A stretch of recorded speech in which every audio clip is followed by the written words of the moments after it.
everybody. It's 6 o'clock.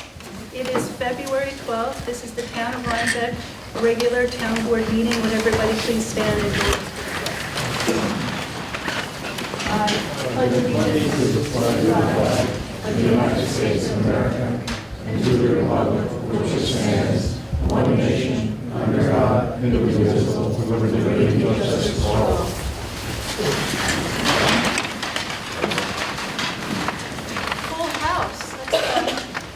Good, but our first order of business is to swear in our newest town board member.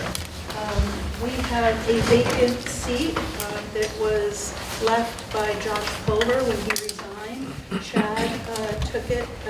We swore him in after he won the election in November.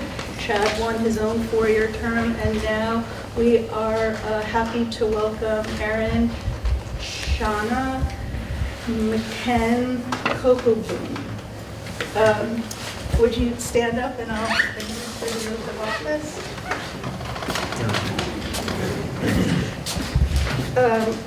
You can just repeat after me.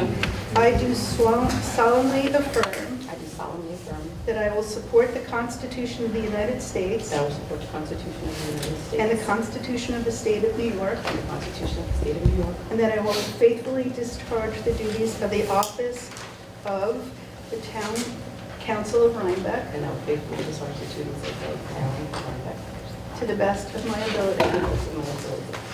Thank you, and welcome.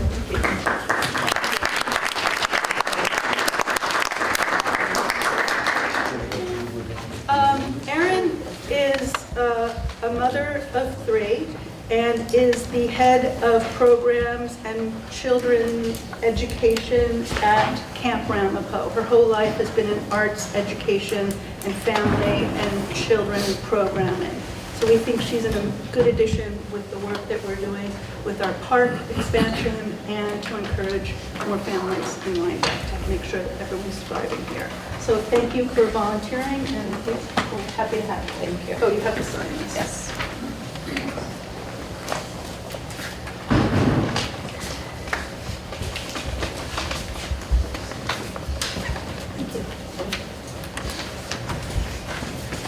Okay. We have a public hearing scheduled for tonight that I really can't open until 6:15, Joan, or did we notice it for 6? 6 o'clock. 6 o'clock.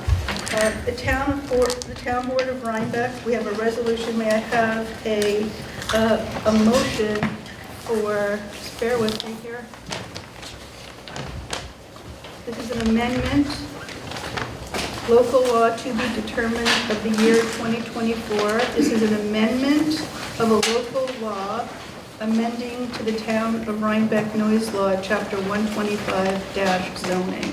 May I have a motion? Thank you. May I have a second? Second. Thank you. Warren, you want to take this over? Sure. The town has a noise regulation zoning law. It's codified in section 125-58 of the code. Warren, what? Oh, sorry. Do I have to press it? No. No, No, it's on. just keep it quiet. Let me get this closer.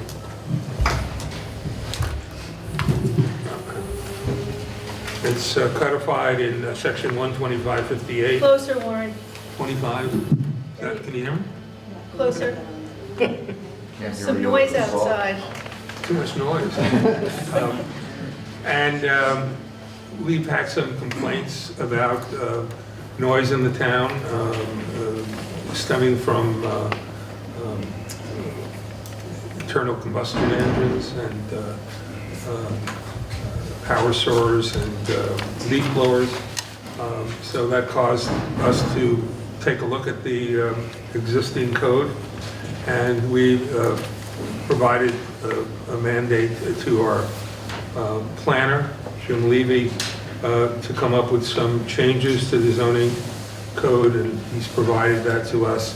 And I have put that into a zoning law amending our code with regard to regulation of noise. A lot of the provisions are very similar in terms of decibel levels and restricted sounds from our old zoning code, but the major change to this law is the addition of a provision prohibiting unreasonable noise.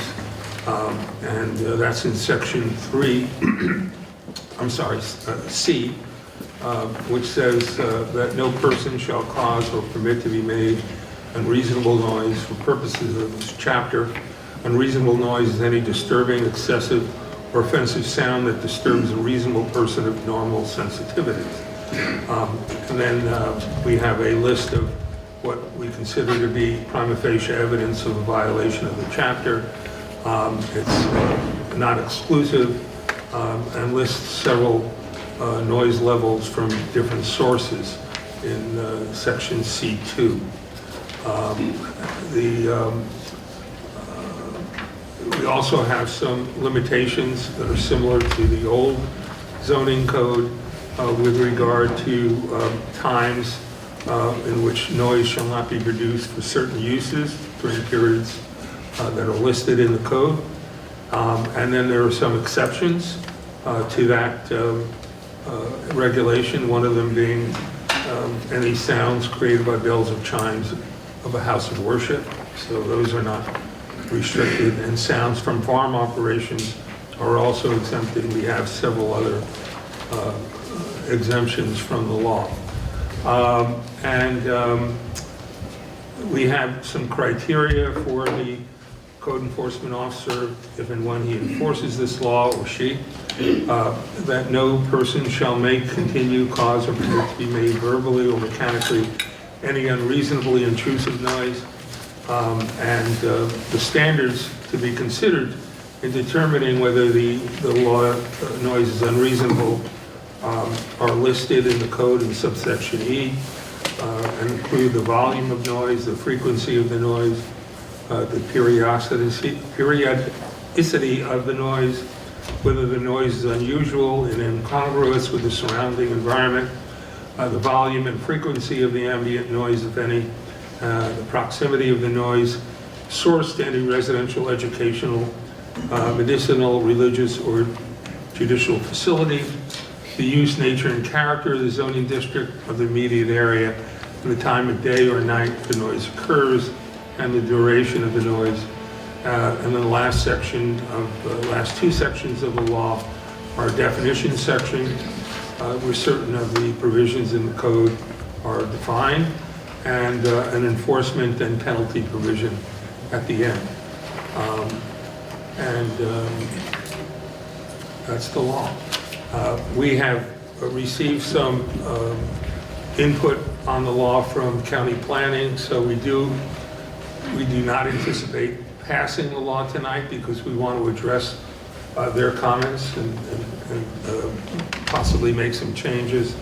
I forwarded that on to our planner for his review, and I don't think we've had any input from the planning board. So, The 30 days hasn't elapsed so yet. we have to wait for their input on the law. Before I take comments, You can take comments. I want to put this on pause and ask for a motion to appoint Aaron McKen to the town board. I would like to make that motion. May I have a second? Second. Thank you, Alan. All in favor? Aye. Any opposed? Passes unanimously. It's official. Okay, I will say that we have an existing noise law. I don't think that this is very different from what we have. I think the thresholds for noise are even higher now. Brian Tam, our zoning administrator, did a lot of testing with Pete Dunn. I think he tested 2-stroke engines, 4-stroke engines, electric engines. That was the main impetus of this law, was for dealing with noise from leaf blowers, which we do not want to ban. I personally believe banning gasoline leaf blowers, although they're not a preference of mine, to be an overstep of local government. So we're open for comments. If anybody, come up and state your name and speak into the microphone, please. Hi, my name's Jeff Hicks. I run Credanton Farm. I also have an agricultural farm on Primrose Hill. The way that is worded I can't drive my tractor down the road. I can't go from one farm to another farm. That's Why? ridiculous, because the noise level standing on the curb is where you're taking it from. There's a section in there that says a vehicle going down the road is measured at the curb.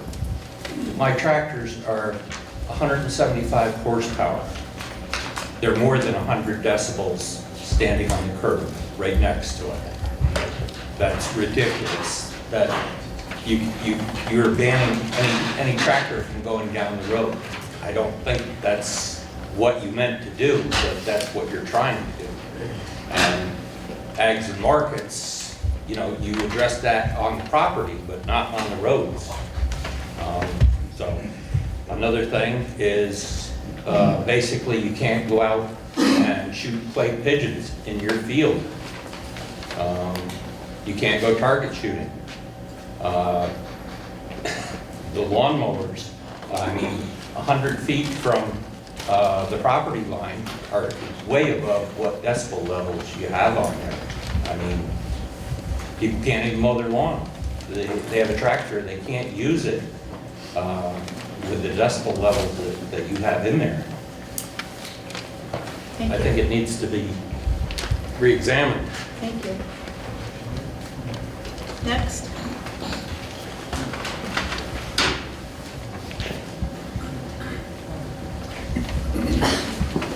Hi, I'm Lloyd Hamilton. I live at 90 Primrose Hill Road. And I did read the law as proposed. I did not realize it was an update of the current law. But I think my comments will be as germane as, if I know it. First of all, I don't think that the town should even bother regulating the noise from registered vehicles because the state already does it and the state just increased the fines for it. So why bother with the local authorities trying to regulate something the state is already doing? In fact, they just passed what they call the Sleep Act, which dramatically increased the fines. The reduced decibel levels at nighttime, I think, are too restrictive, and I'm not sure why it's, I read 7 o'clock at one point, but it seems the more logical is around 10 o'clock and 6 or 7 o'clock in the morning I'm on sorry, the can you say weekdays. the first part? What was too low or? I think that some of the evening hours I read is 7 o'clock, I believe, and I think, you know, restricting noise before. But for instance, in the summertime, if my kids or my grandkids at this point are playing out in the yard, they're making noise, and sometimes they're shrieking. I also think the measurement of decibel levels from your neighbor should be from inside their dwelling, which is the standard for several municipalities that I checked to see what their noise regulations were, and they all talked about the noise within the dwelling, the adjacent dwelling, rather than in the yard. And I think that would be a more appropriate way of handling it. And with multifamily, it would be in the adjacent apartment. So, I think that's what the law says. no, it says anywhere within the dwelling for multiple family. It says anywhere within the dwelling, whether within adjacent apartment, within inside the adjacent dwelling. So if you lived in a multi-unit apartment and you called for a noise, you're proposing that the reading be from where the noise is coming from or where you're No, from calling from? within your residence, from within your residence. That's the law. In other words, if I'm disturbing you, it's within your residence that I'm disturbing you. That's why they're saying also for the noise of your neighbor, the disturbance. I'm not sure that it should be from without, outside to outside, because again, there's no way that a gas-powered leaf blower would meet the regulations if the way they've read it here, because leaf blowers can be well over 90 decibels. In fact, lawnmowers can be. And I just read that an electric lawnmower is 80 decibels. So if I'm running the lawnmower mowing the lawn next to the road, my reading of that would say I'm violating the noise regulations.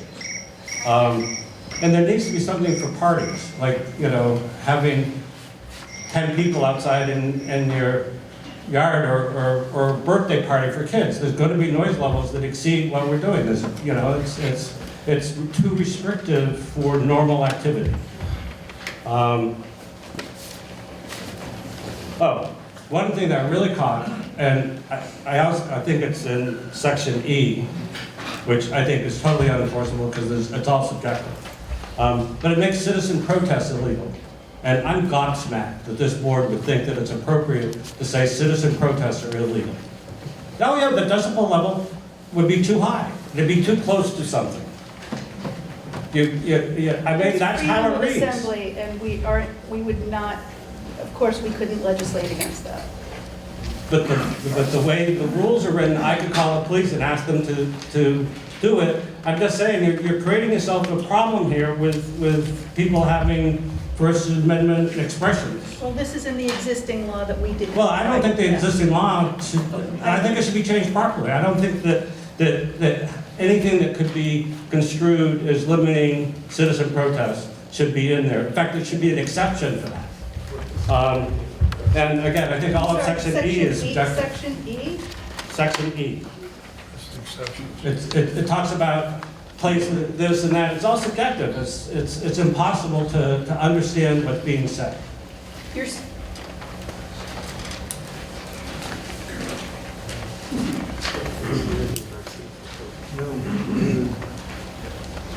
Basically the same law in the village, by the way. Yeah, but how would I know I'm violating it? There's no way, it's subjective, it's not objective. I will not know if I violate, and my ruling of court laws on noise ordinances is all about, I have to know personally that I'm violating the law. Because if I don't know objectively what the law is and objectively when I violate it, it's non-enforceable. I mean, am I wrong? You're wrong. I'm wrong. You can enforce a subjective rule that I don't know what is. Yeah, I'm sorry. I'm sorry. Once you're I mean, complaining, you're a lawyer, but, and I'm not, but I don't think you can enforce something on me where I have no idea what it is. after you've been given notice, you can be that you're being enforced. disruptive. Yeah, but then the next time, how am I supposed to have a decibel meter that I keep with me all the time? Again, But if you it's, repeat the action that you had that was complained about, yeah, well, There is an element of subjectivity in this so that our zoning enforcement officer or the police can say, this is not acceptable. right, but until they tell me I'm not, it's not, how would I know that it's not? Well, they would And tell then- you, and then- hopefully and you then would they're stop. gonna- And then they're gonna give me a ticket. There's a warning. Well, how do we know that? Do you say first violation is a warning? I think we do. Does it say Doesn't that? say First that in violation there. is a warning? Warren, do you have the, we'll look at that, thank you. All right, thank you. Oh, excuse me, one more thing. I have a tractor, and we have a large property, but we're non-agricultural, so I can't plow my driveway with my tractor, Okay, the way it's written. thank you. Anybody else? My name is Rudy. I'm from Rhinecliff. I have a question for Warren. We're not taking questions. We're not during taking public questions comment. to Warren. Okay, well, at a previous meeting, Warren had suggested that he wanted to keep the decibel limits in the law instead of leaving it purely subjective like the village does. What's the purpose in using? We're taking comments, we're not Oh, you're answering. not answering questions? Okay. This is a public hearing. Okay, We're here to listen to your comments. All right. This will not cut down on excessive noise the way this is written. The way that you have it in section J, where you have 80 decibels, 50 feet from the source, 50 feet from the lot line. That is, the way that is written, pretty much every leaf blower, lawnmower, trimmer, they will not exceed that. So it's lower. In other words, I would like you to lower that down to 70 decibels at 50 feet from the source, which is comparable to other ordinances out there.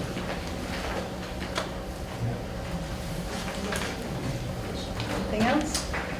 Yes, in section I, you have impulse noise being 80 decibels at the property line. I think this is written back.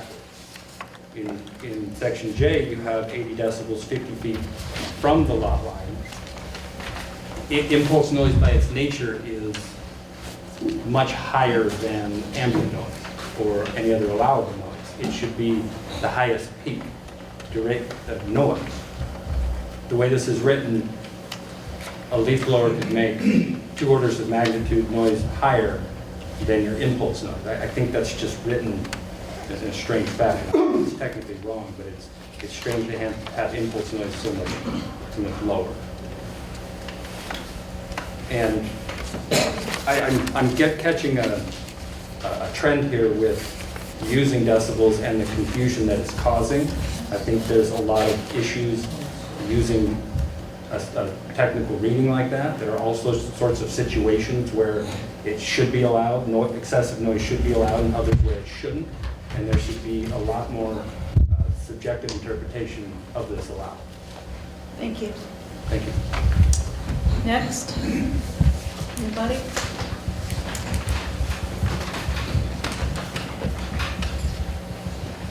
Good evening, Robert Donaldson, Mills Road. I read through the proposal, and on the exceptions, I was wondering how do home generators, power generators, whether fixed or portable, would be affected by this law. I have a home generator, and when we use electricity, it's automatically turned on, and even though it's properly installed with a muffler, it can be loud. And normally I turn it off manually at 11 o'clock, so as my neighbors don't have to hear it, and as well as be jealous that I have a generator and they don't. I put it back on at 6 o'clock in the morning. How will this law affect home generators? Thank you.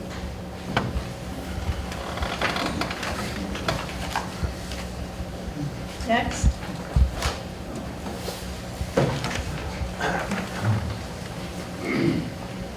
Nobody?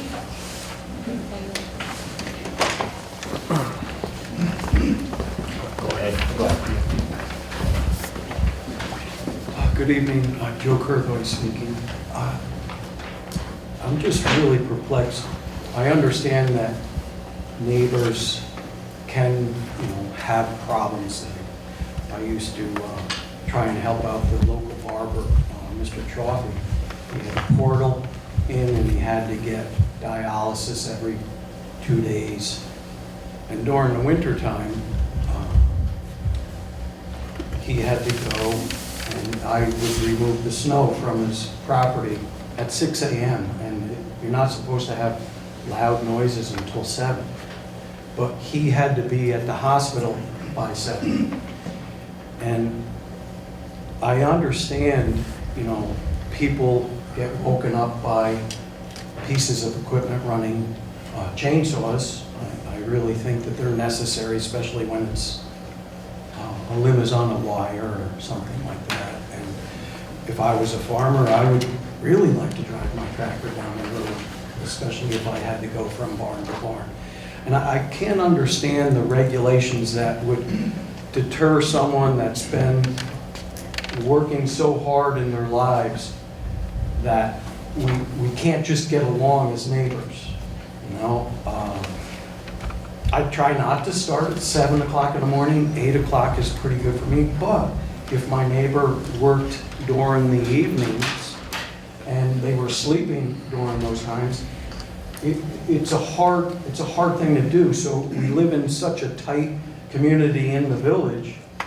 I understand that decibels are considered, but I don't know how far we're going to go. I really don't know rules and regulations.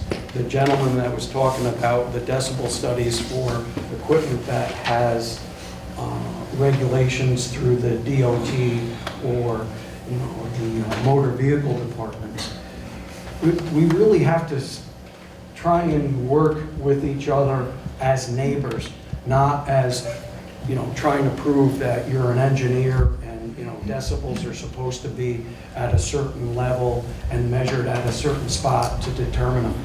If I saw my neighbor standing out with a decibel reader, I would feel insulted You know, I can't believe that they wouldn't have the courage or the humanity to come up to me and say, hey, you know, my grandmother's not feeling well. Do you think you can knock that off? No problem.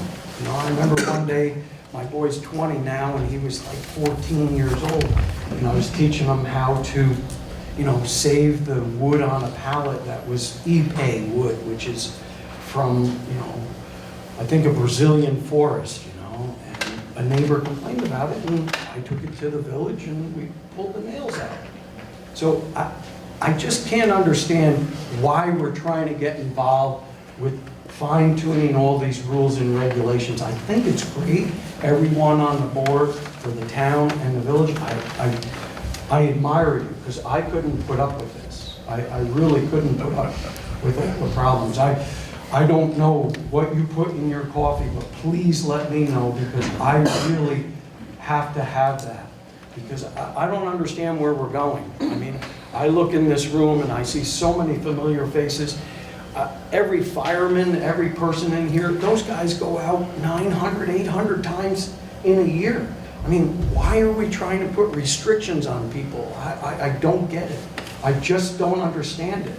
And if we could just step back, I mean, I'm not an attorney, but I do remember Mr. Winnie, and you know, he did things for the village at such a minuscule cost.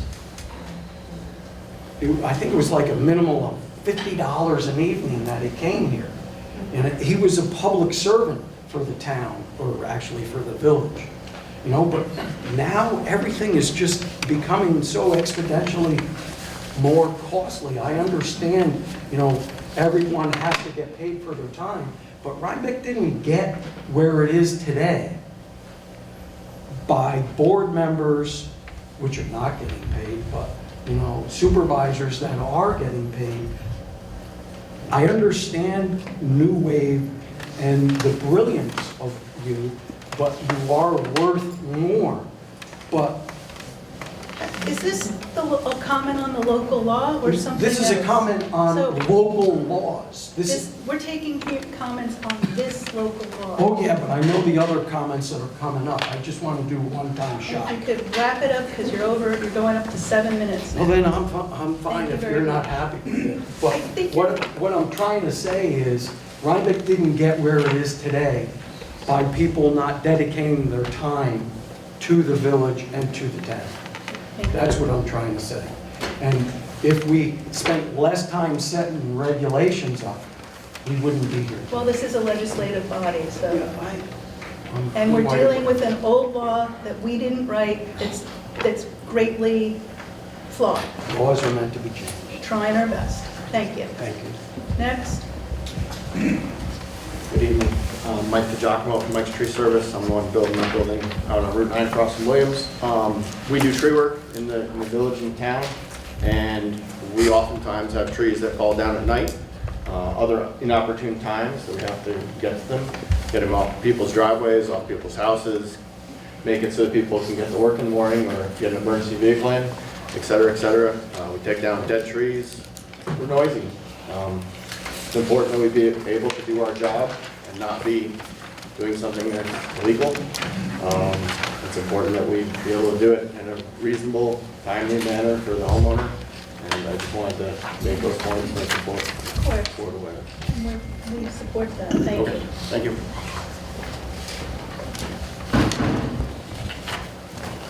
Next, anybody else?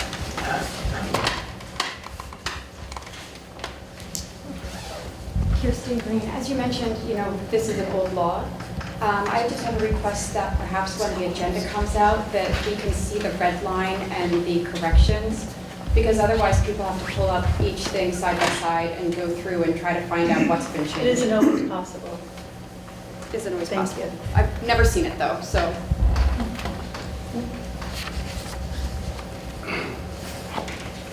Anybody else? Brian, do you want to speak to any of this and what we were trying to do? Or I just want everybody to know it's not our intention. Or go ahead. This is Brian Tammer, zoning administrator. Gotta raise this up a little bit. Why?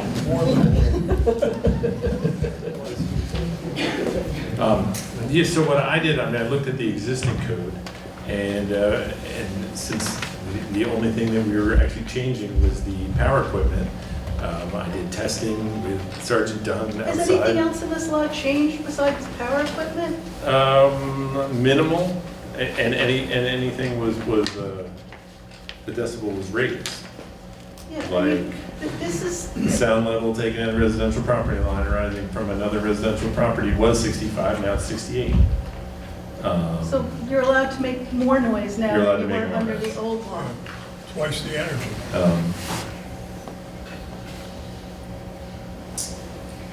The hours have changed on when you could use stuff, like it was you couldn't mow your lawn on a holiday, and now you can. You couldn't mow your lawn on Sunday, and now you can. It was just making it less restrictive. I mean, no one went over every piece of this and, tested inside a house, a multi-family dwelling. So none of that's just what it has always been. So anything that's not listed has not been removed. It's just changing to make it less restrictive for, because I thought it was an issue when the 70 decibel, if you're standing on the property line, that's starting a little handheld leaf blower, and you would be in violation. So I didn't think that was I didn't think that was right. So that's all we've really changed here. What's the only thing you've really changed here? The sound level, and we've raised it so you can. So you can use you leaf can blowers use on leaf your blowers on your property. property. Yeah. That was the intent of our changes here. So that's all I got. I mean, it isn't, I'm just going to speak for myself, maybe the board, it isn't our intention to regulate private business. Our intention here is to have something we can use if, like Mr. Kirk always said, neighbors can't speak to neighbors and something has to be done. I don't think it's ever happened here since I've been on the board. I don't know that we've had a lot of complaints. We're getting a couple of complaints from one person about a leaf blower that goes a lot. That was our intention, to have a way to smooth things over when neighbors can't talk to neighbors. I don't know what you guys want to do. We've been talking about this for 2 years. The existing law has a lot of flaws in it. The village has a very simple law. It basically says you can't make nuisance laws, and it's very subjective. I don't know. Does anybody have any I mean, where do you guys want to go? We can't, we're not going to pass this law. It hasn't been, it's not right. It hasn't gone to our planning board. We have dealt with comments from the county. It's not getting us what we need. We're not, here to make people upset or regulate what you do within reason. Certainly, trees need to be taken down in the middle of the night. People need to plow their driveways at 4 in the morning, 5 in the morning to get out and do what they need to do. It's not the intention. Where do we go from here? Warren? Well, we have to take some of these comments. Do you have somebody else who wants to speak before? Chrissy.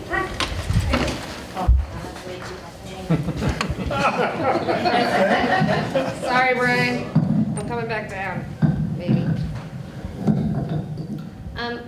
I think maybe it would be helpful, at least to me, and I know you're not answering questions, but decibels mean nothing to me. I couldn't tell you what's 40 versus what's 100. So I think maybe that would be one of the things that, if there was clarity to what that means, and now just using a standard phone decibel indicator, some of the people that spoke tonight were up in the 50s. So if that's just speaking, From where? like a phone, like I'm just using a phone But would it be thing. 50? I have no idea, Okay, that's why I'm saying. So maybe if there was some examples given and demonstrated as to what is 50, what is 70, what is 100, there would be some clarity about what what the decibel levels are. So- And, excuse me, let me, Lauren, please, thank you. Alan. And I know that you had said that they increased, but one of the things that you had said that increased went from 65 to 68. I'm not so sure we can really bank on that being an increase No, that's significant but that enough to wasn't say you're part of changing it. You know. So again, when that thing was just bouncing all over, it was bouncing from 60 to 70. So again, I'm not so sure we can say, oh, well, we really wanted to increase it if we went from 65 to 68. And then I know that Mr. Raplansky also said in the beginning that some of this was perpetuated from complaints. And maybe it would also be helpful if there is data to support the complaints. So I would be curious to know, okay, where is the data and the graphing to show how many complaints that this board has received or the police department has received in the last year, the last 3 years, the last 5 years? And is there any significance that you're seeing in that? Or is there the one person that lived in Rhine Cliff complaining about the leak blower? Again, why are we then spending so much time on something, as you just said, 2 years of talking about this? It seems like an awful lot of time to dedicate to an issue that revolves around one complaint out of Rhine Cliff. Thank you. Anybody else?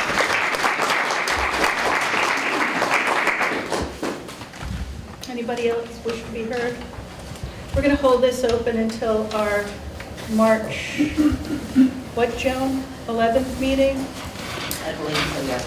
Until March 11th. Thank you for coming.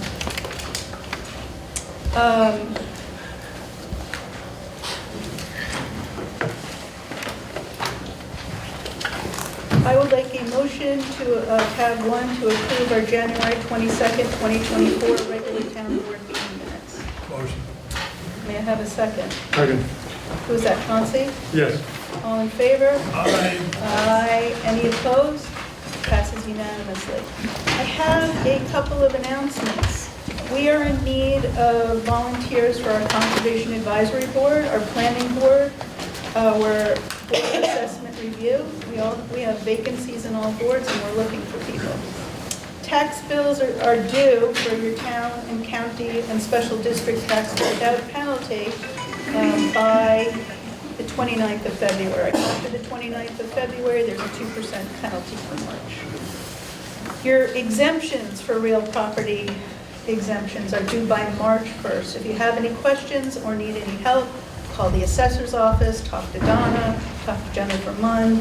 They will help you. They doggedly go after everybody who has had an exemption in the past and needs it. All dogs must be leashed in the town of Rhinebeck Park.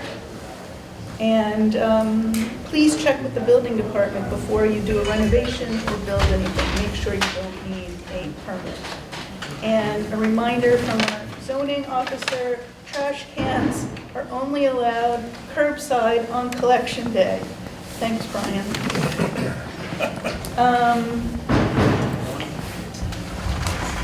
Tab 4, may I have a motion for 2024-152 and 2024-153, consideration of a 4-year election term for the supervisor and highway superintendent. So moved. May I have a second? Second. Thank you, Chad.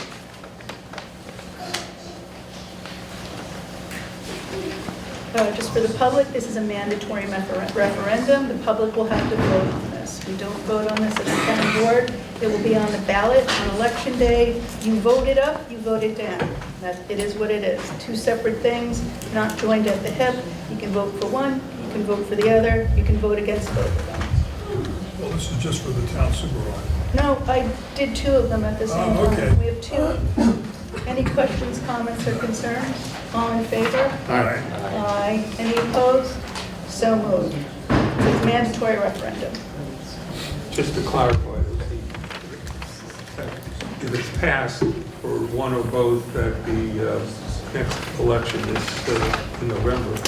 Please, can you hold down conversation in the audience? There's a meeting going on. Thanks. I'm not going to hear what they're saying. Yeah, I can't, I don't know, I'm talking into this. What, is it off? Or- No, it's A on. little bit closer, Warren. I'm doing the best I can. Sorry. It wouldn't, if it's voted on at the November if the referendum passed for one or both, it wouldn't take effect until the next biennial election in 2025, just so you understand that. Thank you. So the 4-year term for the 2025 election, if it's passed, for one of those to take effect then. Okay, I'm skipping around here because we have Warren on the clock. And last week, Chauncey and I had a meeting with Phil Mell and Dave Hoffman, who wanted us to look at a proposed 256-unit development on 65 acres on Route 308 and Violet Hill Road. This is on 4 plots that are only zoned for 5 acres, 5-acre zoning. So under our current zoning, only, help me, 12 houses at the max would be able to be built.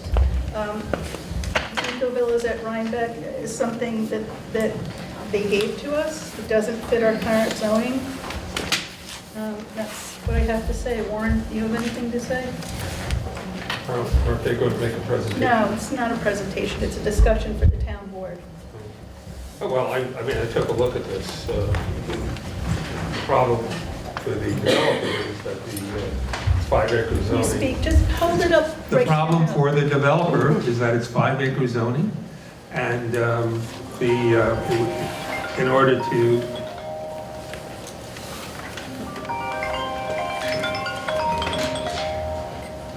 Pushing the wrong button. Other button, just, it's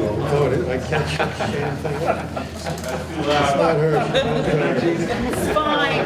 Only 20 decibels. muted. all right, that's a violation of the noise law. Yeah. Arrest this man. So, the only thing I just have, this just came to my attention, it would require a change in zoning, so. From the 5 acres to a quarter acre. Quarter acre, so the developers would have to come to the town board for a zoning amendment pursuant to the provisions of our law which provide for that. Do we have quarter acre zoning anywhere else in the town? Yeah, but not in this area. It's 5 acres now, right? Yeah, this is 5 acres. Questions, comments? Do you guys want to say anything? I'm here if you want Hold to. on, Victoria, go ahead. I was just saying, I'm here. Can you come up? Yes. Hi, everyone. Victoria Polidoro. Here on behalf of Rhinebeck Development 2020. They are making the proposal, and so they have an opportunity here. There's the Rhinebeck residents themselves. They have the opportunity to create some more housing because they live here, they work here, and they are understanding the struggle that so many local businesses and organizations are finding housing for employees, and that families are finding housing within Rhinebeck. So we understand that this would be a pretty large, significant zoning amendment. And 10% of our current, it would be a 10% increase in our current housing in the town. It's huge. Right, it's a huge development. I would say that there is language in your comprehensive plan which would support priority growth areas adjacent to the village center, and this is one of those spots that is adjacent to the village center.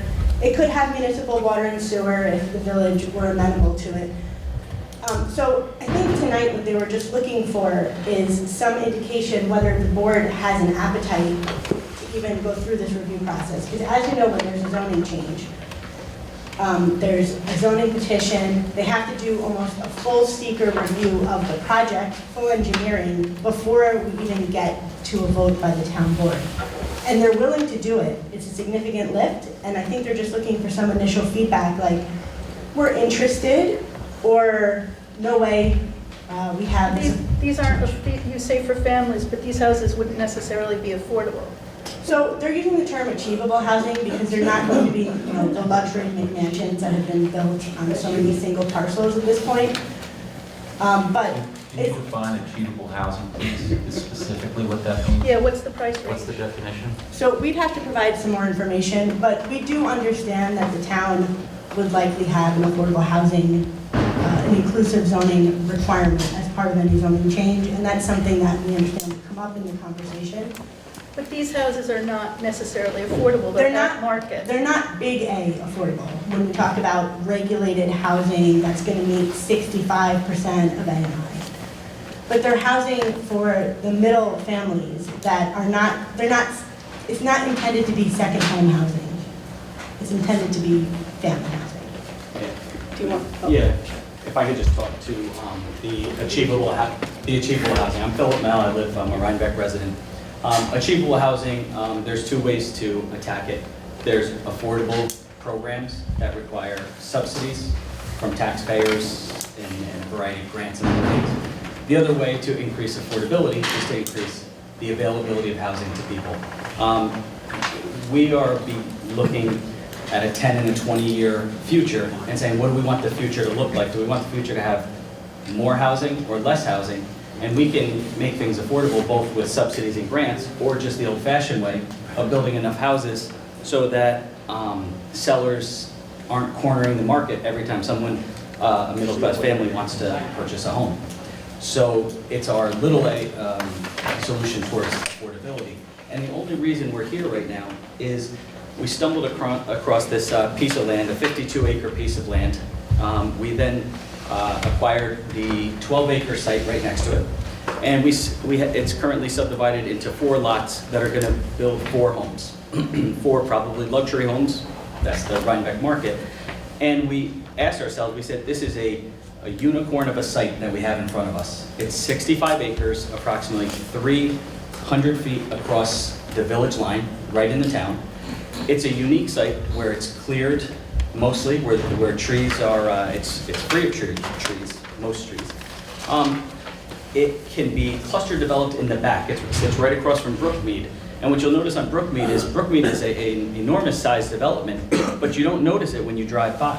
And the same could be said for our site, in that out of 65 acres, only approximately 18 acres could be developed on the back of the site, preserving the view shed as you drive by. So you'd put 250 houses on 18 acres? It would be cluster developed. My understanding is that the specific number could be up for interpretation, especially since we don't have current zoning. Well, that's what you asked for in this proposal. Yes, the goal would be, to cluster develop 256 units to serve the community. Many of them are townhome style, with shared walls. Are they condominiums or townhomes? They would be townhomes. They're townhomes. Because you've asked for condominiums as well. You know, we can talk about ownership. I think the germane point for me here is condominiums don't pay the same rate of tax that single family. Right, I understand that. And so, I mean, if that's the holding point, we can talk about it. But right now, the proposal is, it's supposed to be townhomes with ownership. Okay. Yeah. And the only thing we'd say is, I take your point on condominiums, but our goal is a vision for Rhinebeck that includes affordability.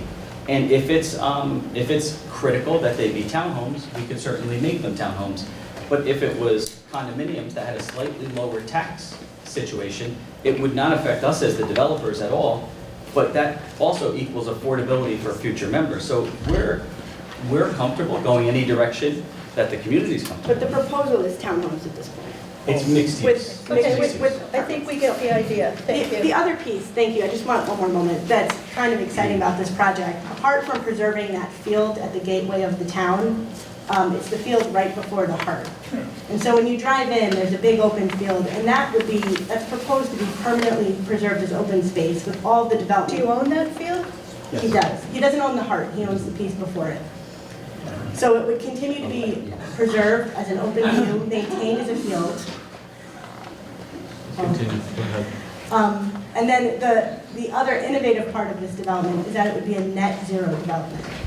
And so net zero means that the energy that is created by the development would be offset by the energy the development uses. Thank you. Yeah, just for the public. Thank you. Any questions from anyone in the public? Come on up. There's someone ahead of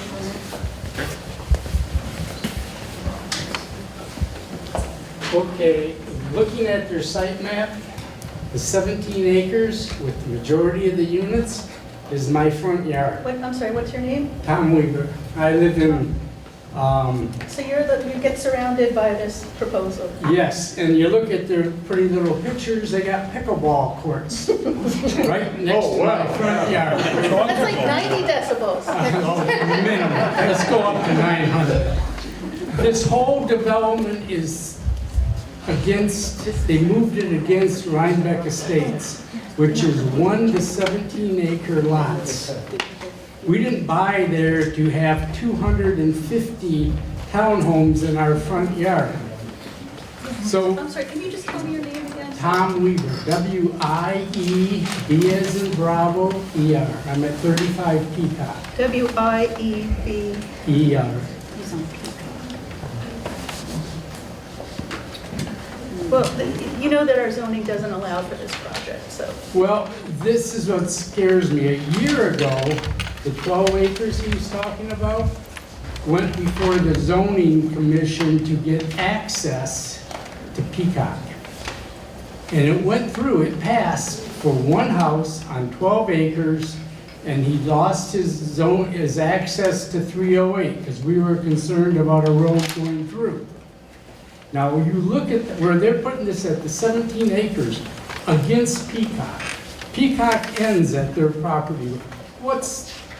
They come back and they say, oh, we want to drive 1,000 cars a day. We figure 254 units, 2 cars a day going out, 2 cars a day coming in. It's 1,000 cars put in to a neighborhood of 35 houses. You understand the town board isn't, this isn't supported by our zoning, it's not allowed. Well, okay. I put this on the agenda to notice the public because these 2 guys came to us privately. They wanted a private meeting, and I want the public to know what's going on. Well, I'm just letting you know what their proposal is and how it affects existing homes. It affects our town, it would be a huge impact on our town. It's a 10% increase in housing stock. It's huge. Well, it's over 1,000% in my neighborhood. Yeah. Thank you. Thank you for coming. Brian? Brian Knapp, 272 Route 308. I get the beautiful view of looking at this piece of property that they want to develop, and I'm dead against it. The increase in traffic in the whole town is going to be a burden on everybody. I'm all about people wanting to make money, and all about people coming in and want to develop things, but everybody that moves here, everybody moves here for a reason, because they like the place. Stop coming in and changing it. That's all I gotta say.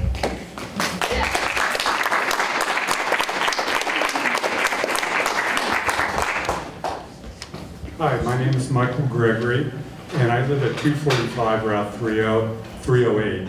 And I want to clear something up. The property next to the Hart, right next to it, I own. I'm the White House. Okay? So, and I see the road that you've put in, or that you've developed. You've built up the area around the pond. The water now is flowing in a different way right through my property, which, okay, streams run downhill and I understand that. But the road you're planning on putting in there is going to incredibly impact our neighborhood and impact me, because I'll watch those cars go by day and night. You know, as the former person said, 1,000 cars a day. And I'm totally against the project. I just wanted to say There is that. no project. You're Oh, okay, the proposal, excuse me. Thank you. Okay, thank you. Did you have a question? Go ahead, Frank. Could I just, No, I'm sorry, there's someone else. You had a turn. I don't mean to be rude. I want to make sure everybody gets to be here. Thank you. My name is Frank Mazzarella. I'm an architect. I live and work in the village of Rhinebeck. And I'm going to speak for someone who's not here tonight, but I'm sure if she were here and in town, she would speak. And that's Sally Mazzarella. She mentioned this to me the other night. It's the first time I'd heard of it. And she said, I've been trying to get an easement on that property for so long because of being kind of like the gateway to the town, to the village from the east. And I'll just mention another comment which I hear often. She's someone from the Dutchess County Planning called me up and he said, how's your mom doing? You know, every time I go into the town, I'm just so grateful for what she did. She spent her life really preserving land and the character of the village and the town. So just things to keep in mind when we hear these proposals. Thank you. Thanks, Frank. Anybody else? Come on up.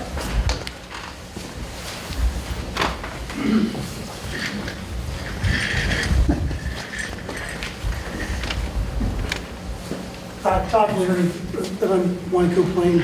I just had a question for you. Please say your name again. Todd Leary. How long have you had the property? It was purchased in multiple times, a year? All right, so you knew the zoning when you bought it, Correct, yeah. and you knew you could build 6 houses, and now you come in this and you want to totally change the character of the entrance to Rhinebeck to put in your, this is a moneymaker for you. This isn't about helping out working class people. Well, I'm a working class person, I can barely afford to live here. No, I can answer that. I'm not too far from. That's good, that's all I want to say. He knew the zoning when he bought it, just like everybody else, and then he's going to come up and try to make a proposal to totally change the character of Rhinebeck. That's all. Thank you. So, I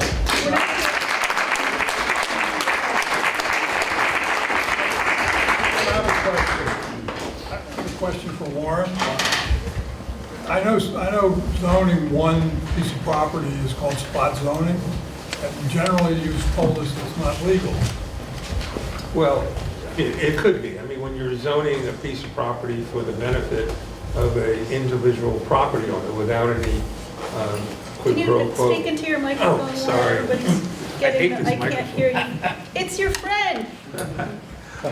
When you're rezoning a piece of property at the application of an individual property owner, I mean, there's a consideration of spot zoning, which is the rezoning of a property for the benefit of that property owner without a resulting benefit to the community.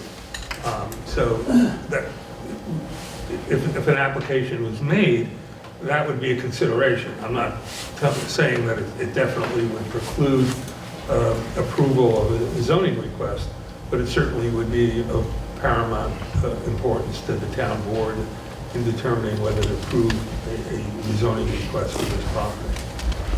Thank you. Sir, yes.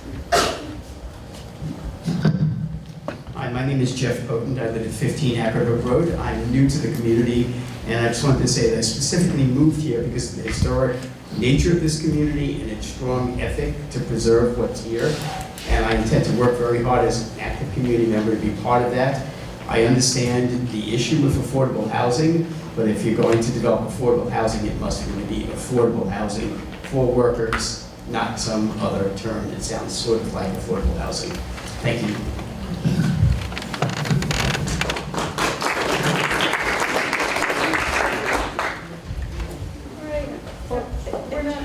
I just want to say thank you for the proposal, and again, just for everyone, there's no proposal at this time. We're just gauging interest in whether the board had an appetite for a zoning petition. So thank you. I got half a comment. So I just want to say, we are more indifferent to building 4 homes. We will make some money, or we could do something for the community, which could be good for the community. But eggs cost exorbitant amounts, milk costs exorbitant amounts, housing costs exorbitant amounts. And if we want to change things in the future, I know we all enjoy Rhinebeck. I love this. If it doesn't change, I will be so happy. But nothing is going to be good for other generations and people to enjoy what we have if we don't have some way to open it up to people. And if it stays the same, we'll all benefit. But there is a self-serving interest in all of us in keeping it exactly the same. And that's fine. We could build 4 houses. It would work also. Okay? 4 houses is allowed. 13 houses is allowed. My biggest concern with something like this is the light pollution. We have a lot of zoning laws in place addressing light pollution, but the town doesn't seem to be really upholding those laws. We're supposed to have motion detectors, protect the night skies, but, you know, in terms of views, I don't even have to turn on the light in my house at night because Brookmead is so bright. So with all of the new developments coming in, be that Grassmere, that's going to be like 65 units going up. You want to talk about a small village.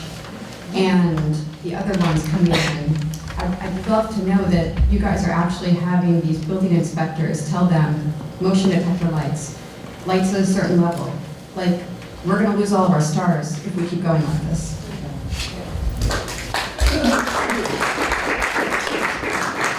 You guys want to say anything, do anything? Oh, sorry, I didn't see you. Adam Gers, I do the Heart and Fields.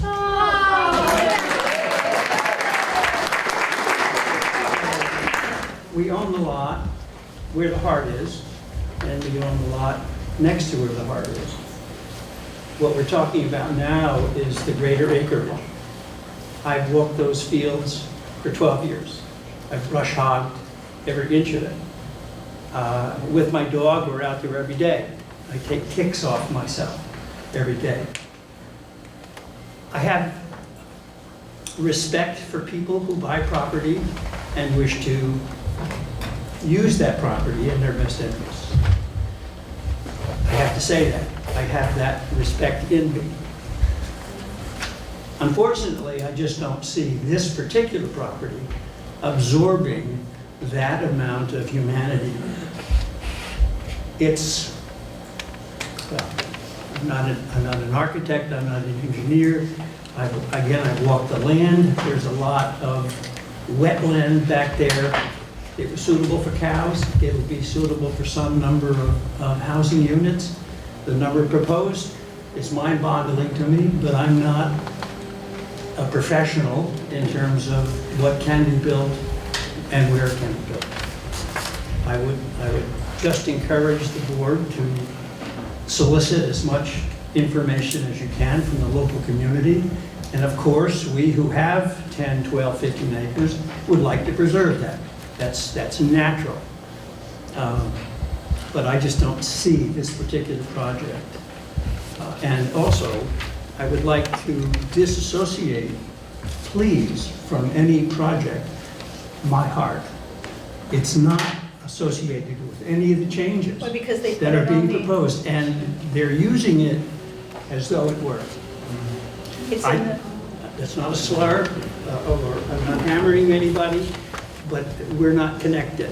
The heart is not connected with the proposed changes. You should copyright. Is it? Good. It could be. Anyway. thank you. I just want to reiterate, this is not allowed in our current zoning. The board is not considering changing zoning. Understood. Okay, I think that the comp plan and the work that Sally did, I think that I'm committed to preserving the historic character of Rhinebeck and open space, personally. Our zoning doesn't allow for this. Understood. Thank you. Thank you, Fred. Thank you.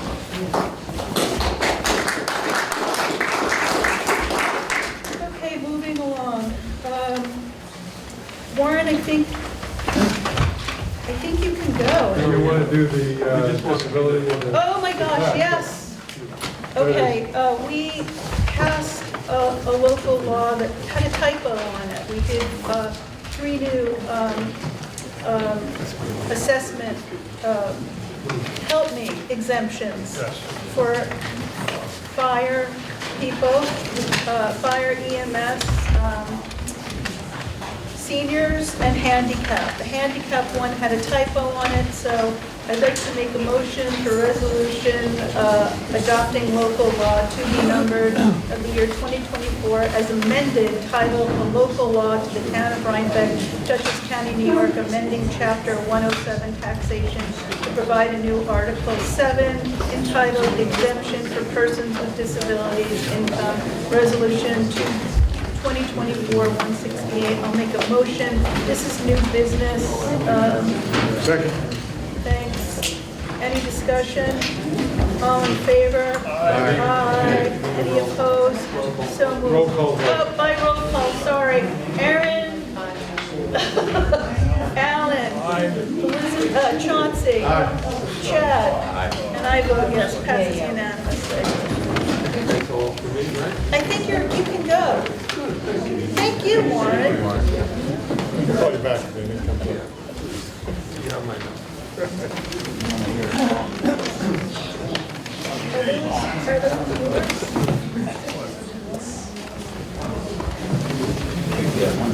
yours?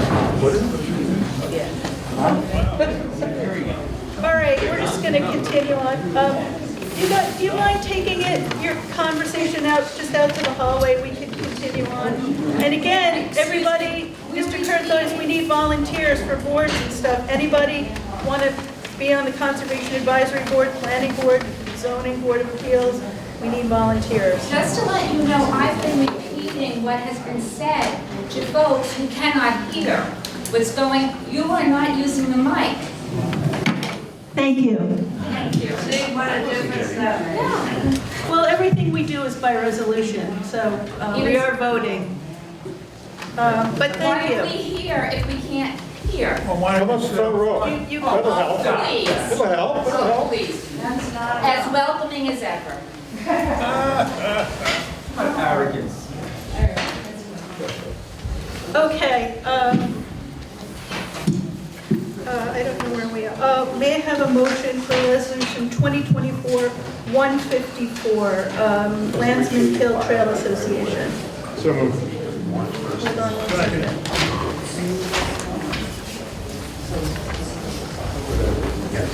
Any comments, concerns, or questions? All in favor? Aye. Aye. Any opposed? Passes unanimously. I need a motion for 2024-155. Thanks, Warren. Good night, Warren. Motion. May I have a second? Second. All in favor? Aye. Aye. Any opposed? Passes unanimously. May I have a motion for Resolution 2024-156 to, I'll make a motion for 2024-156 to revise Resolution 2024-047 from our previous meeting. May I have a second? Second. Thanks, Alan. This is just we passed the correct information. It wasn't attached to the correct resolution. We're just making a change. All in favor? Aye. Aye. Any opposed? Passes unanimously. May I have a motion for 2024-157 NISDOT Highway Grant Application for Parsonage Street Bridge? I will make a motion for that. May I have a second? Second. Thanks, Alan. We need $2.5 million to fix the Parsonage Street Bridge. The village is also, can I ask you guys, hello, people in the back? Vicky, people in the back, do you mind taking it out in the hallway? Could you take it outside? Thank you. That's okay. Where was I? Oh, $2.5 million to fix the Parsonage Street Bridge. At the same time, the village is moving forward with an initiative for safe school route.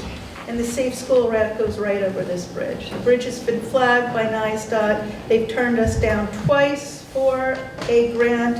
I've gotten our Senator Hinchy involved, our Assembly Person Sarah Hannah Streccia involved, and we're lobbying NISDOT hard to get this money because there will be no safe to school routes without this bridge being fixed.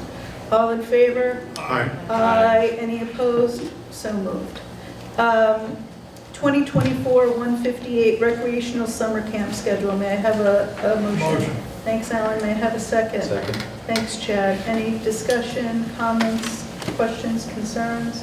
All in favor? Aye. Aye. Any opposed? Passes unanimously. May I have a motion for 2024-159 new recreation hires? Motion. Thank you, Chauncey. Thank you, Alan.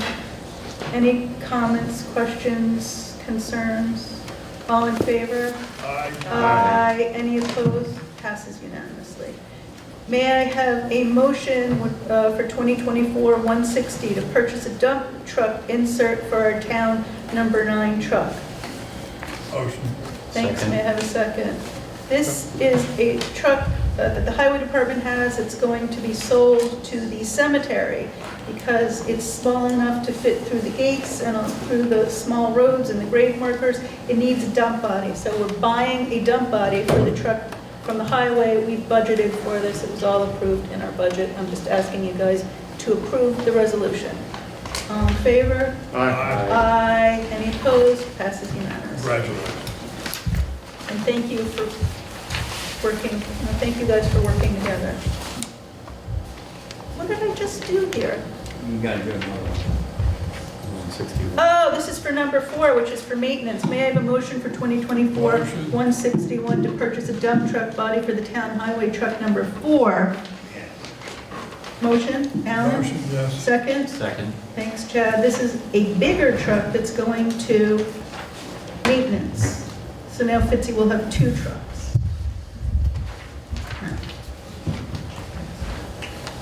But you got pickup.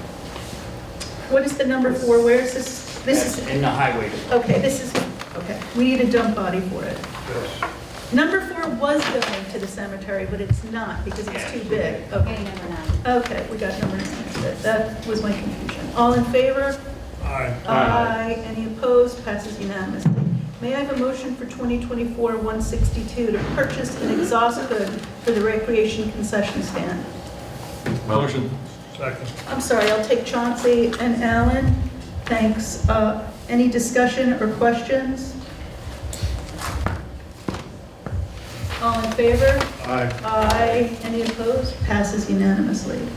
I will make a motion for 2024-163, 2024-164, and 2024-165 for our preliminary accounts payable abstracts number 2, for our preliminary accounts payable abstracts number 4, and for our capital projects extracts. May I have a second? Second. Thank you, Alan. Are there any questions or concerns about any 3 of these bundled resolutions? No.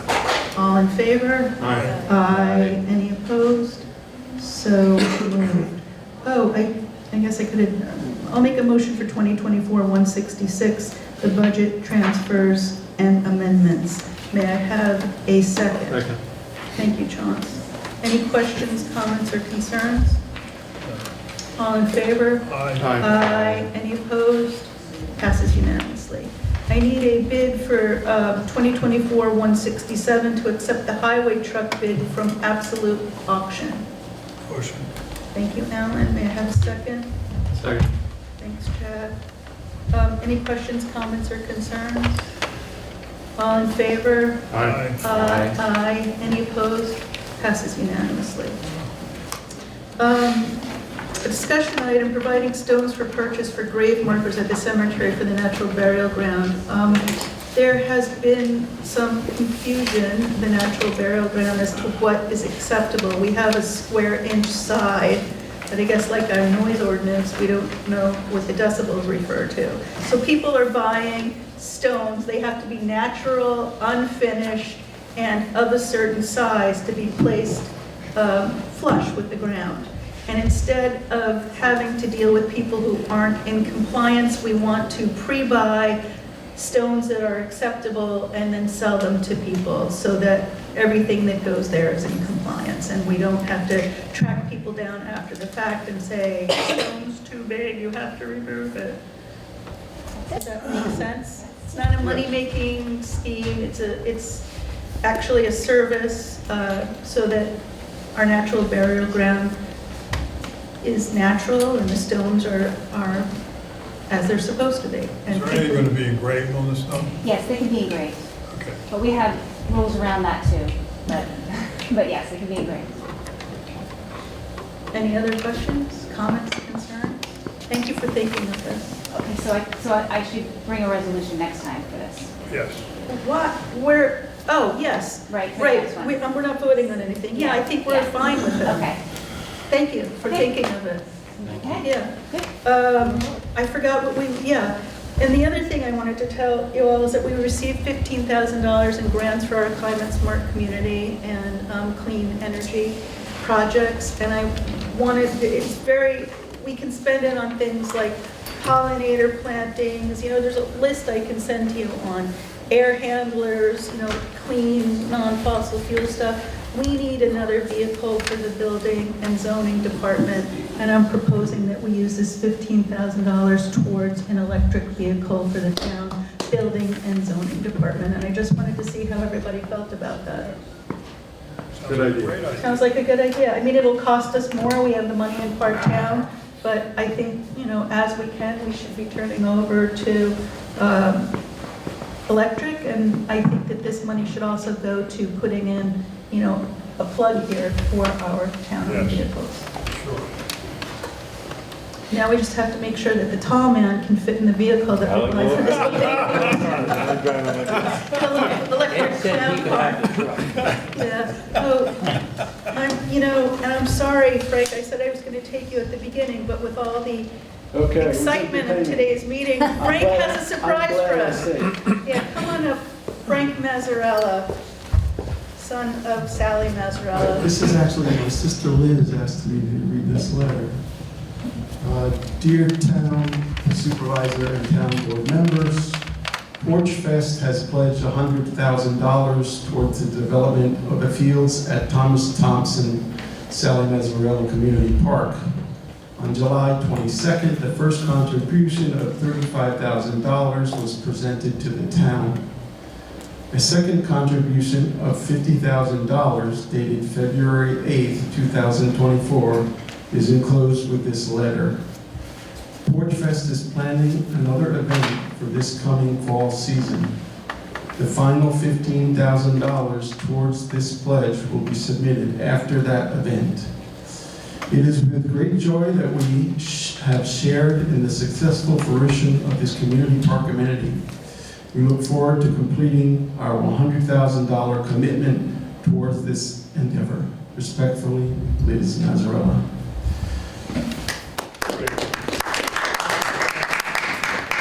Thank you very much. It's very generous, and Porch Fest, Liz Mazzarella, along with other donors, really help raise the money to get our new multi-purpose, mostly soccer, artificial turf playing field built and installed. So thank you very much. One other thing, we reported that a vehicle broke in and drove all around the field. I had it inspected by our engineers who put it in, and I think because it was covered, or they think because it was covered by snow, it escaped any serious damage. We have filed a police report. We have filed the incident with our insurance company. I have the engineer's report stating that there's no damage. Looks like we dodged one. We are installing bollards, removable bollards there, so that cars won't be able to drive on the field unless the bollards are retracted, because people do naughty things. Yes? Were the cameras on the pavilion Yes. able to capture? No. No. Are you considering Yes. additional? In the works. Good You know why? secret spot. For some reason it was had to do with the distance or? They weren't facing the right way, and it was at 6:30 at night in January. So we will keep track of every car that comes in and out of the park. It's a shame. Anything else? Any comment from anybody on any business that we discussed tonight, or any other business? Any comment or any questions or concerns on anything within our purview here in the town board? Hearing none, I will make a motion to adjourn. Second. Good night, everybody. Thank you.